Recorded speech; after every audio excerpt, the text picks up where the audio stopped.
말씀인데요. 함께 보도록 하겠습니다. 요한복음 15장 1절로 12절 말씀입니다.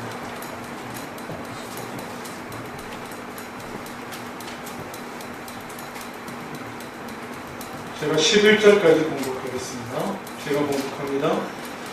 나는 참 포도나무요 내 아버지는 농부라. 물은 내게 붙어있어 열매를 맺지 아니하는 가지는 아버지께서 그것을 제하여 버리시고, 무릇 열매를 맺는 가지는 더 열매를 맺게 하려 하여 그것을 깨끗하게 하시느니라.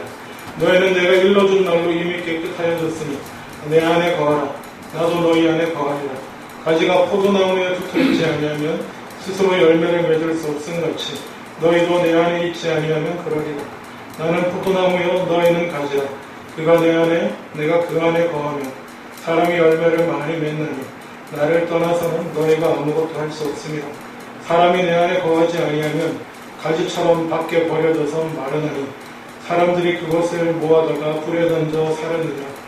너희가 내 안에 거하고 내 말이 너희 안에 거하면 무엇이든지 원하는 대로 구하라.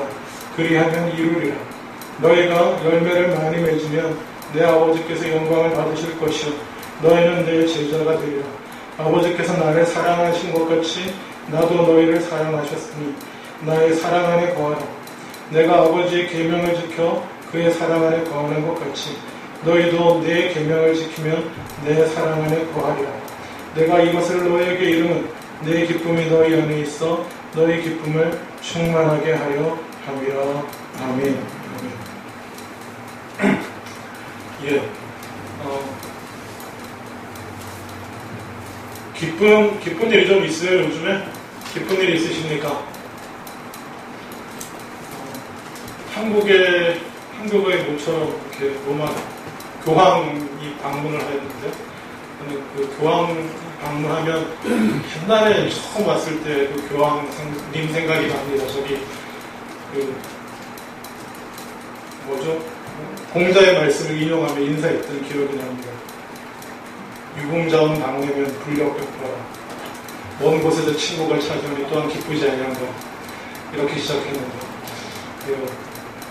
기쁜 일 있으세요? 저는 최근에 또 기쁜 일이 좀 있었습니다. 그때 보셨겠지만 2주 전에 한 10여 년 만에 보는 학교 후배이자 믿음의 후배이자 지금은 믿음의 동지이자 이런 귀한 형제 가정들과 와서 친구죠. 이제 저보다 2살 어리고 학교도 2년 후배지만 같이 죄송합니다. 늙어가는 사이에 이제 같이 친구인데 이렇게 믿음의 동지들 만나고 또 이렇게 귀한 친구들 만나면 기쁨이 있습니다. 그렇죠? 재미있는 것과 기쁜 거 제가 누구의 구별해서 말씀드렸습니다. 그렇죠? 기쁨은 심하면 눈물을 동반할 수 있습니다. 웃기는 것도 눈물을 동반할 수 있긴 하네요. 보니까. 그렇지만 보통은 눈물나게 기쁘죠. 눈물나게 재밌거나 이렇게 눈물나게 자극적이거나 이러지는 않죠. 기쁨은 그 감동을 동반하는 거고 어쩌면 우리 속에서부터 솟아나는 것이 기쁨이라고 생각이 듭니다. 재밌는 것, 즐거운 것은요 외부적인 것이에요.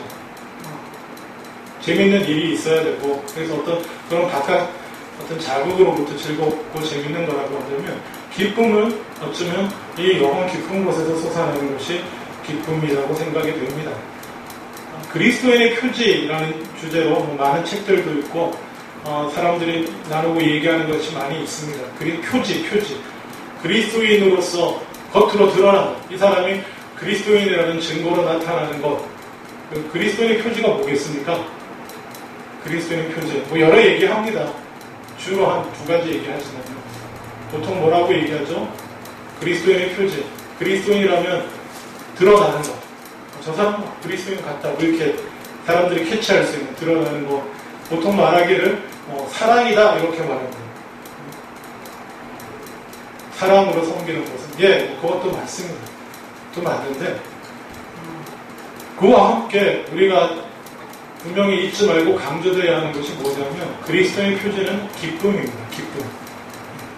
제가 교회를 기쁨의 교회라서 그런 게 아니고요. 기쁨, 사랑 안에는 아픔도 있지만 사랑은 기본적으로 기쁨입니다. 아파도 기쁜 거예요. 아파서 재미없을 수는 있는데, 고통스러워서 신나지 않을 수는 있는데, 사랑은 기본적으로 기쁨을 내포하고 있습니다. 믿으십니까? 사랑 다 해보셨잖아요. 그렇죠? 제 말이 무슨 말인지 아시죠? 사랑은 기쁨을 포함하고 있어요. 그래서 그리스도인의 가장 중요한 표주 중에 하나도 기쁨이에요. 예수님이 보통 어떤 말씀을 하실 때 어떤 내가 이러이러한 의도를 가지고 말한다. 그걸 이렇게 강조하시고 말씀하는 일이 별로 없습니다. 거의 없어요. 근데 오늘 이 본문은요, 내가 이걸 너희에게 이걸 원하기 때문에 내가 이 얘기를 한다 지금 하고 말씀하십니다. 그게 뭐냐 하면 오늘 읽은 11절에 내가 이것을 너희에게 이름은, 내가 너희에게 이 말을 하는 이유는 그냥 흘려듣지 말라는 거예요. 내 기쁨이 너희 안에 있어서 너희 기쁨이 충만하게 되기를, 너희 기쁨이 충만케 되기를 원해서 이 얘기를 한다. 이렇게 말씀하십니다. 분명한 목적과 의도를 가지고 하는 얘기다라는 것입니다. 그 목적이 뭡니까? 예수님을 따르는 우리들에게 뭐가요? 기쁨이 충만하기를 주님은 원하십니다. 아멘? 그런데 오늘 기쁘신 분이 아무도 안 계신 것 같아요. 현재로서 다 이렇게 심각하세요. 네? 심각하다는 건 결국 나쁜 말은 아닙니다만 하여간 진지한 거는 좋습니다.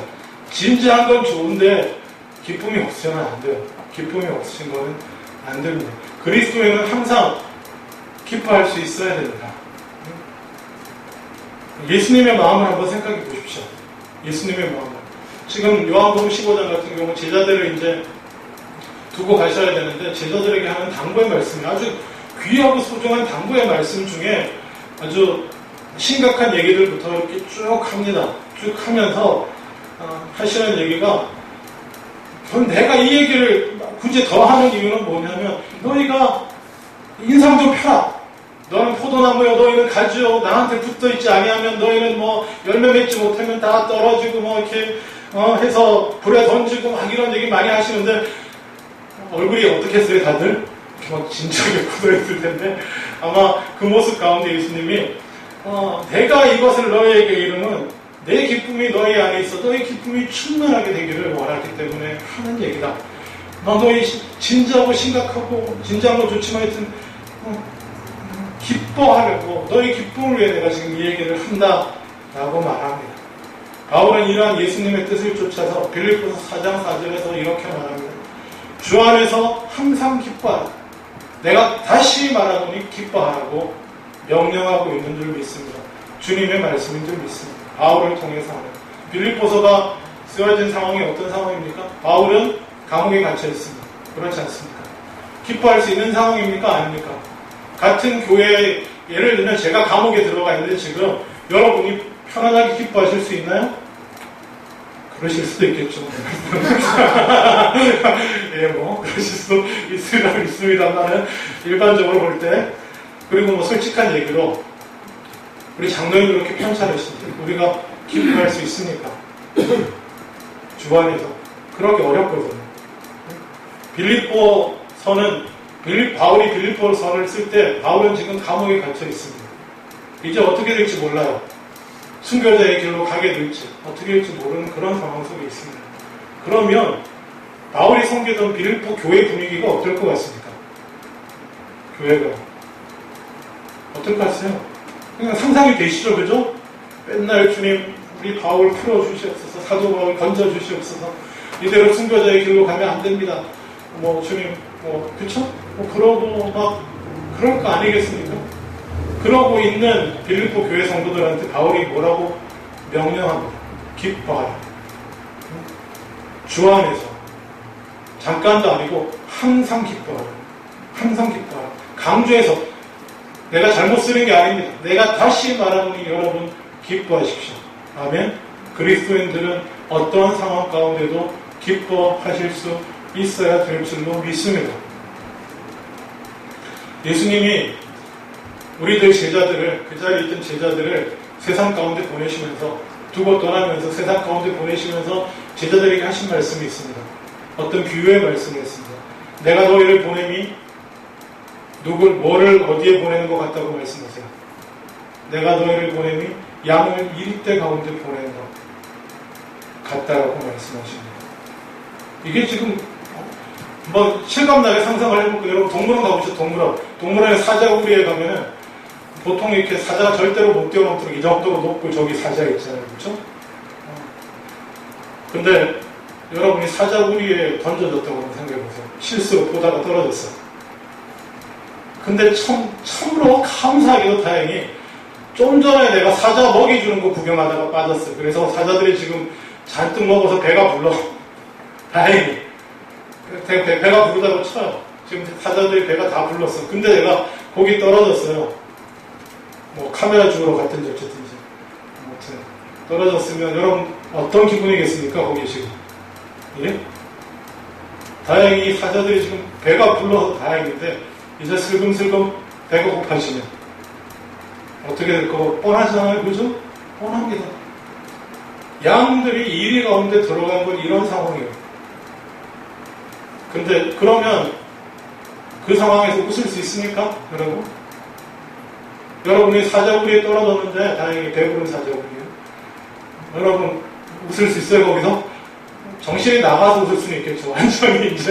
완전히 실성해가지고 웃을 수는 있을지 몰라도 아주 정상적인 마인드로 아주 차분하고 정상적인 마인드로 그곳에서 기뻐할 수 있습니까? 근데 예수님이 뭐라고 말씀하시는지 아세요? 지금 제자들 어떻게 합니까? 제자들을 양떼를 이리떼 가운데 보내는 것처럼 제자들을 보내시면서 내가 이것을 너희에게 이루면 내 기쁨이 너희 안에 있어.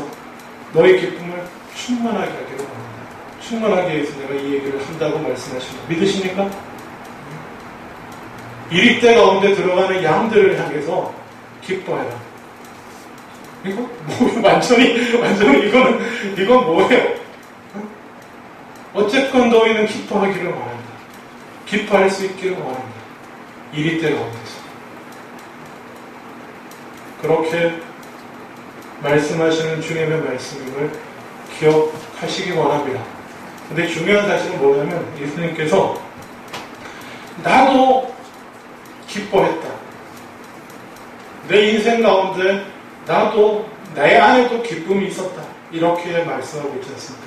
11절에 우리 가운데 우리 안에 넘치게 주시고자 하는 그 기쁨에 대해서 말씀하시기를 뭐라고 말하냐면 내 기쁨이 너희 안에 있기를 내 기쁨이 너희 안에 있어 너희 기쁨이 충만케 되기를 이라고 예수님 이렇게 말씀하고 있습니다. 이 얘기는 무슨 얘기입니까? 예수님 이 땅에 오셔서 살아가시는 동안 예수님 안에도 뭐가 있었다는 것입니까? 기쁨이 있었다는 것입니다. 기쁨이. 여러분 한번 상상해 보십시오. 여러분 이 땅에 태어났는데요. 딱 보니까 내 인생이 딱 정해져 있어요. 내 인생이 어떻게 정해져 있냐면 사람들한테 진리의 말씀을 전하고 전해도 따르는 사람은 적고 핍박하는 사람은 계속 있을 것이고 그리고 핍박을 당하고 창피와 모멸을 당하다가 나중에는 반역죄로 몰려서 그 세상 그 당시 가장 잔인한 형벌 십자가에 벌거벗긴 채로 매달려서 부끄러운 구경거리가 되면서 양손과 발에는 못이 박혀서 피 흘리면서 죽을 거예요. 내 인생이 그렇게 정해져 있어요. 만약에 여러분 인생이 지금부터 하는 일마다 안 되고 다 망하고 마침내 사형수로서 40도 못 돼가지고 30대 초반에 형장의 이슬로 사라질 운명이에요. 내가 지금 그걸 알고 있어. 그 길로 가야 돼. 그런 인생 가운데 여러분 기쁨이 있나요 없나요? 그 안에 기쁨이 있을 수 있습니까 없습니까? 예수님은 있으셨다고 말해요. 내 안에 기쁨이 있었다. 내 안에 십자가의 길을 나면서부터 가야 했던 내 안에 기쁨이 있었다. 이제 이 기쁨이 이리떼 가운데 들어가는 양들 같은 너희들에게도 있기를 원한다. 주님의 말씀인 줄 믿으시기 바랍니다. 주님의 말씀입니다. 그래서요, 그리스도인의 표준은 기쁨이에요. 그리스도인의 표준은. 그리스도인은요, 어쨌든 기쁨을 누리고 살아야 돼요. 의무예요. 주님의 명령이에요. 예? 어떤 상황 가운데서도 기쁨을 회복하셔야 돼요. 아멘? 어떤 상황 가운데 기뻐하지 못하는 건 범죄 행위예요. 그리스도인. 하나님 앞에 범죄하는 것입니다. 십자가의 길을 가는 예수님도 그 안에 기쁨이 있으셨고 그 기쁨을 우리 가운데 나눠주시길 원하는데 우리가 기뻐하지 못한다 라고 하는 것은 잘못된 것입니다. 세상 사람들은 이렇게 말할 수 있습니다. 우리가 쉽게 하는 얘기들 있죠. 항상 즐거운 사람은 누굽니까? 누가 항상 즐겁나요? 그냥 세상에서 말하기로. 예?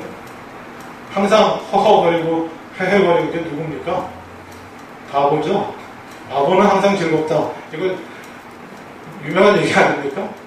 예? 어떻게 보면요, 완악하고 영악한 세상 사람들, 이리때 같은, 그래서 물고 뜯고 자기 거 챙겨 먹고, 예? 그리고 싸움에 능한 세상 사람들 앞에 그리스도인은요, 양도 괜찮은데 양을 넘어서 바보 같아야 될 줄로 믿습니다. 아멘? 바보가 따로 있나요? 확 열받아가지고 내 오른뺨을 확 때렸는데 웃으면서 내 뺨을 대는 이게 바보지. 안 그래요? 그렇지 않습니까? 응? 겉옷을 내가 막 머리 써가지고 어떻게든 저런 거 뺏어야지. 내 겉옷을 확 뺏었더니 속옷도 가실래? 웃으면서 주는 이게 바보죠. 응? 억지로가 아니고 기쁨으로 주는 이게 바보 아닙니까? 내가 뭐 좀 시킬 일이 있어가지고 이리저리 꼬시고 푸시하고 압력을 넣어가지고 오리 정도 끌고 데리고 갔더니 더 할 거 없니? 내가 더 따라가줄까? 더 도와줄까? 웃으면서 이러는 놈이 적어도 한국 사회에서는 이게 정상입니까? 바보입니까? 바보죠. 그리스도인은 어쩌면 세상에서는 바보 같아야 될 줄로 믿습니다. 아멘? 그래서 어떤 유명한 기독교 화가는 성함을 까먹었는데 동양 하시는 분인데 이분이 예수님을 그려서 전시회를 열었습니다. 예수님을 그려서 전시회를 열었는데 전시회 제목이 바보 예수였습니다. 바보 예수. 구글에 바보 예수 쳐보세요. 그분 작품 나옵니다. 예수님 얼굴을 그냥 예수님 얼굴을 그렸는데요. 바보 예수. 예수님이 어쩌면 그렇게 세상에서 바보같이 사셨어요. 우리도 어쩌면 세상에서 주님을 따라 그렇게 바보같이 살아야 될 줄로 믿습니다. 근데 오해하지 마십시오. 정말 아무 생각 없는 바보가 아니고요. 지혜로운 바보로 살아야 될 줄로 믿습니다. 예수님 거기에 더하여서 비둘기같이 순결하지만 또한 뱀같이 지혜로워야 된다고 분명히 말씀하셨거든요. 아무것도 모르는 바보가 되라는 뜻이 아닙니다. 모든 것을 다 알고 이리때들이 어떻게 움직이고 어떻게 행동하고 어떻게 말하고 어떻게 할지 다 알지만은 그 안에서 주님의 말씀을 쫓아 그렇게 최대한 지혜롭게 그 죄악 가운데 물들지 않지만은 최대한 그래도 주님의 뜻을 쫓아 살아가는 그런 그리스도인이 되어야 될 줄로 믿습니다. 근데 너무 심각해지지 마세요. 우리는 그 안에서 기쁨 가운데 그 일을 행해야 되는 사람인 줄로 믿습니다. 기쁨이 있어야 됩니다. 어떻게 기쁨이 있겠습니까? 예수님이 가르쳐 주셨어요. 네? 계속 이런 얘기 하니까 저들이 그냥 심각해질 수밖에 없죠. 기쁨이 있으려면 어떻게 해야 기쁨이 있다고 말합니까? 네? 9절부터 보겠습니다. 9절부터 아버지께서 나를 사랑하신 것 같이 나도 너희를 사랑하였으니 나의 사랑 안에 거하라. 예수님의 사랑 안에 거하면 기쁨이 있을 줄로 믿습니다. 아멘. 우리가 인간적으로도 경험해 볼 수 있는 부분 중에 하나입니다. 뭐냐면 환경과 상황이 아무리 힘들고 어려워도 진정으로 나를 사랑해주는 사람과 함께하면, 그렇잖아요. 무슨 심파도 아니지만, 하여간 그냥 이거 인간의 본능이에요. 누군가 끊임없이 나를 사랑해주고 하는 사람이 있다면, 아무리 환경과 상황이 힘들어도 우리는 뭡니까? 기쁨을 잃지 않고 견뎌내고 이겨낼 수 있습니다. 우리 인간적으로 다 경험하는 것들입니다. 평생에 그런 경험 한 번 없었으면 대단히 불행한 인생을 사신 겁니다. 안타깝게도 힘들고 어렵고 처절한 아픔의 순간에 나를 감싸주고 변함없는 사랑으로 있어주고 함께해주는 사람이 없었다는 것은 정말 불행한 일이고 아픈 마음을 가지고 우리가 기도해야 될 부분이기도 합니다. 위해서 기도해야 될 부분이기도 해요. 근데 어쨌거나 기쁨의, 예수님이 우리에게 말씀하신 기쁨의 비결은 사랑 안에 거하는 것이고, 예수 그리스도의 사랑 안에 거하는 것이고, 예수님의 사랑 안에 어떻게 거할까요? 사실 이거는 단순히 우리의 기쁨의 문제가 아니고요, 우리의 구원의 문제하고 근본적으로 연결되는 것입니다. 그리스도의 사랑 안에 거하는 것이. 왜냐하면 사실 이 얘기 하시기 전에 제가 오늘 15장 1절부터 읽었잖아요. 유명한 포도나무 비유가 나오지 않습니까? 네? 나는 포도나무요, 하나님 아버지는 농부고 나는 포도나무고 너희는 가지고. 가지가 살아있으려면, 뭐 열매 맺고 다 떠나서 가지가 살아있으려면 어떻게 해야 됩니까? 이 포도나무 둥치에 붙어 있어야지 가지가 살지 않습니까? 그렇죠? 네?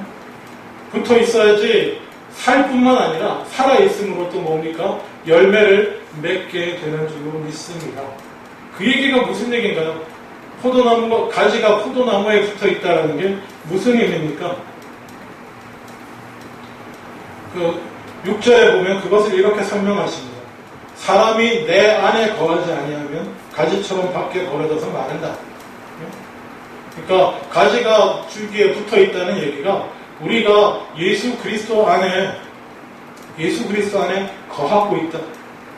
더 어려워지나요? 차라리 그렇죠. 예수 그리스도 안에 거하고 있음을 좀 알아듣기 쉬운 표현으로 가지가 나무에 붙어 있으면 이렇게 말씀했는데 제가 반대로 들어가니까 어려워질 수밖에 없지만은 어쨌든 예수님이 우리에게 말씀해 주신 비밀을 사실 기쁨의 비밀, 자기가 십자가의 길을 걸어가면서도 그 안에 기쁨이 있었을 때 비밀이 뭐냐면 내가 아버지 하나님 안에 거하고 있었다. 그것처럼 너희도 내 안에 거하면 내 안에 기쁨이 있었던 것처럼 너희 안에도 기쁨이 있을 것이다. 이렇게 말씀하시는 것입니다. 자, 일단 먼저는 잘 모르지만 우리가 그리스도 안에 있으면 기뻐할 일이 생깁니다. 뭐냐면 첫 번째 7절에 보십시오.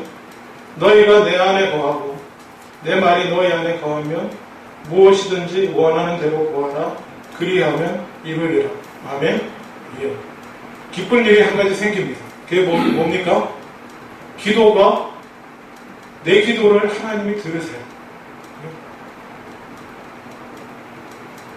하나님이 우리 기도를 들으십니다.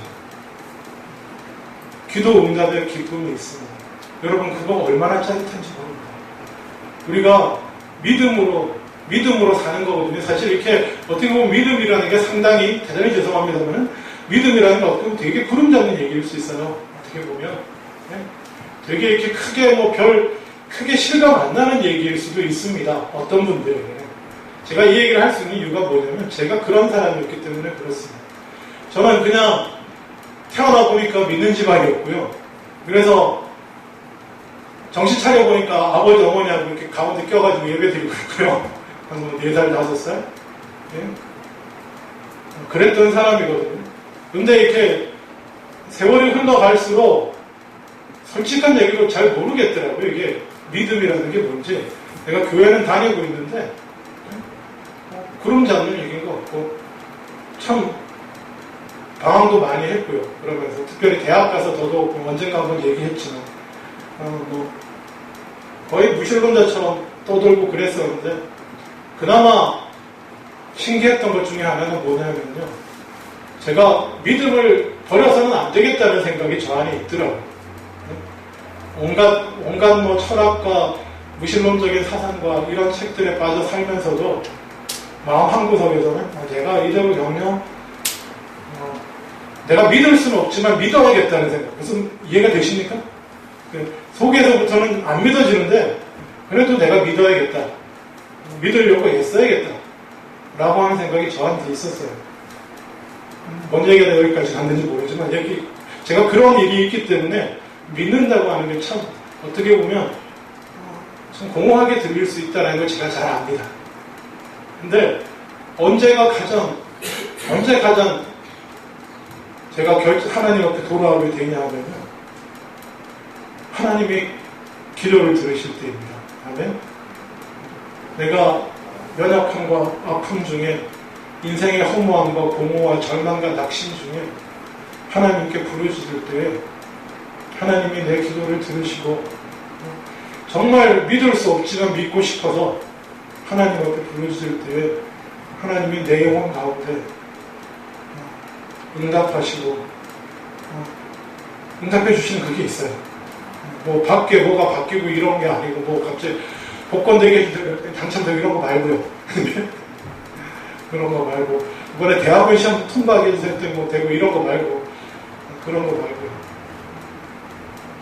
진정한 삶의 공허 가운데 아무런 기쁨도 없고 허망함 중에 그래서 믿음조차 없는 중에 믿고 싶어서 부르짖는 기도에 정말 하나님 안에 들어가고 싶어서 부르짖는 기도에 하나님이 응답하실 때 이건 놀라운 일입니다.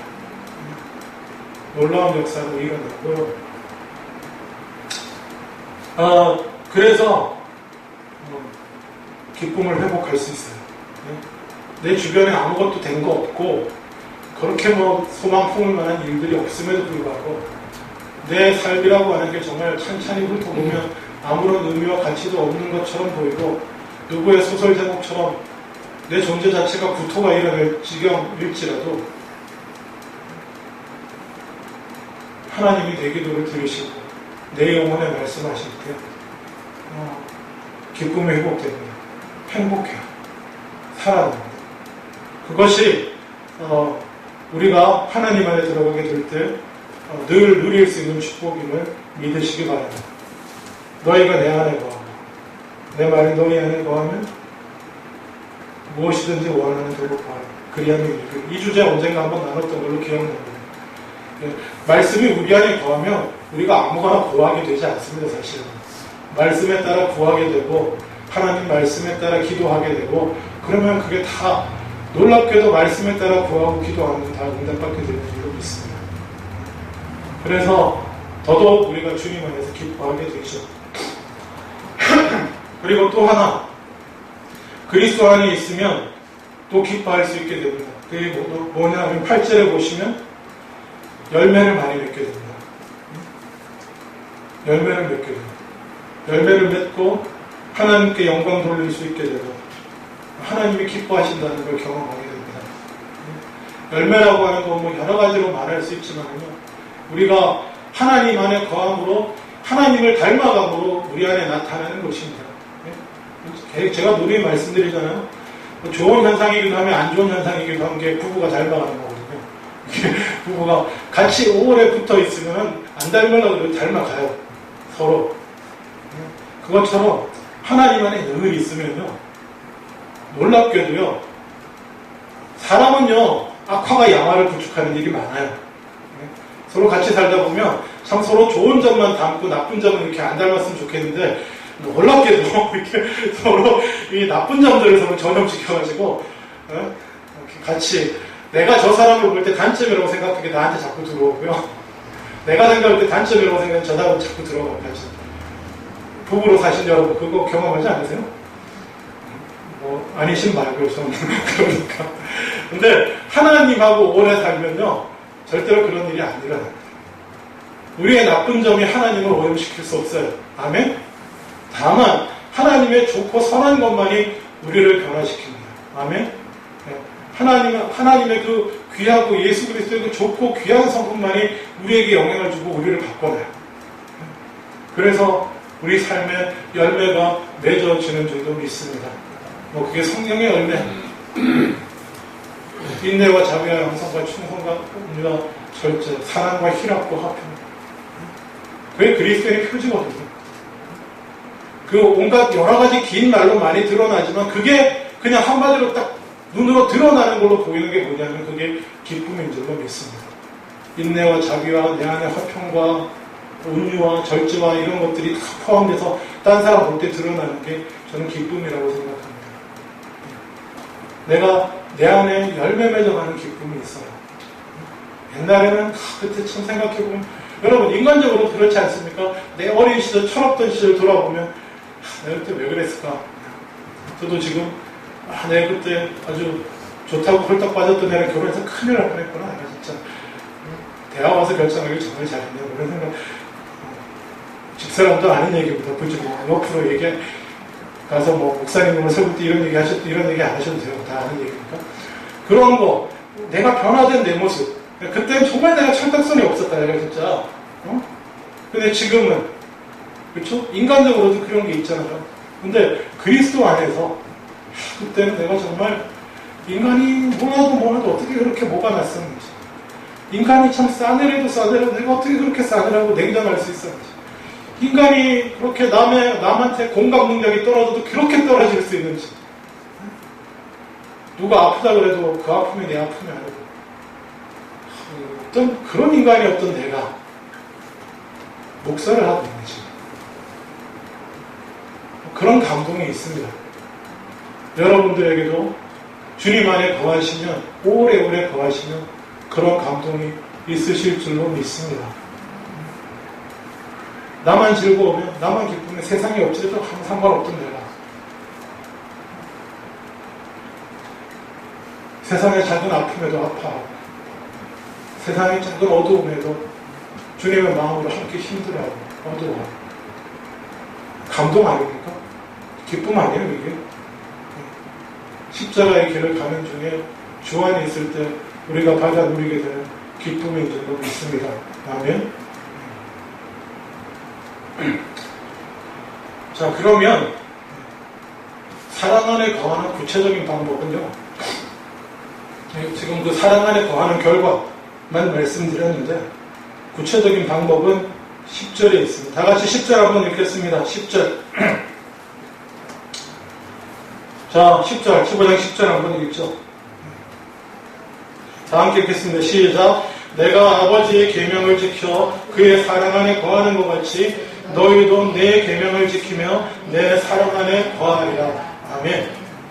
예수님께서 어떻게 아버지 하나님 안에 거하셨습니까? 하나님 안에 거한다는 건 하나님의 사랑 안에 거한다는 건데 예수님께서 하나님의 말씀에 순종하시는 것을 통해서 하나님의 사랑 안에 거했다고 말씀하십니다.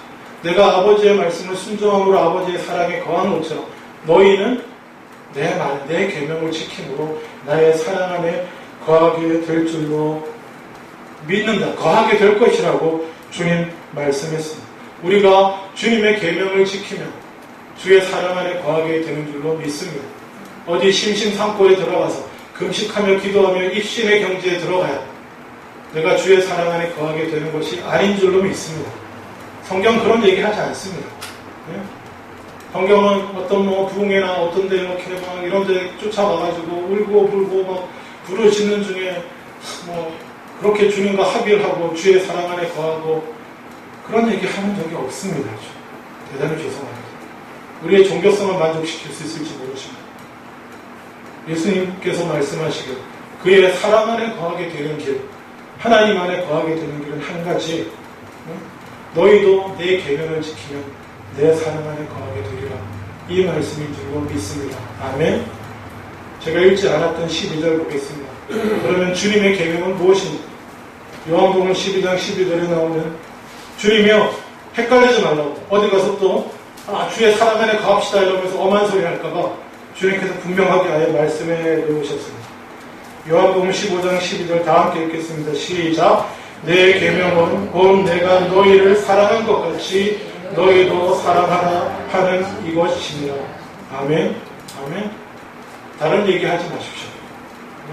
내가 주님 안에 거하는 제가 기도를 어떻게 하고 제가 입신을 하고 얼마나 하늘에 그것도 좋아요. 좋은데요. 없는 것보다 낫겠죠. 근데 주님이 분명히 말씀하시는 건 뭐라고요? 하나님 안에 거하는 길은 주님을 쫓아서 주님이 우리를 사랑하신 것 같이 그의 사랑의 계명을 따르는 것이다. 아멘? 근데 이 길이 쉬운 길인가요? 어려운 길인가요? 네, 쉬운 길은 아닙니다. 쉬운 길은 아니에요. 특별히 이리때들 가운데서 주님의 사랑의 말씀을 따라 주님의 사랑의 길을 따라간다는 게요, 네, 쉽지 않습니다. 근데 그렇게 갈 때에 진정한 기쁨이 있고 더하여서 그렇게 우리가 주님 안에 거해야만이 그곳에 우리의 구원이 있는 줄로 믿습니다. 가지가 포도나무에 붙어 있어야 열매 맺고, 예? 잘라져가지고 불에 던져지지 않고요, 끝까지 붙어서 열매 맺는 사람 산다고 말씀하지 않습니까? 그 얘기가 이 얘기입니다. 말씀을 맺기를 원합니다.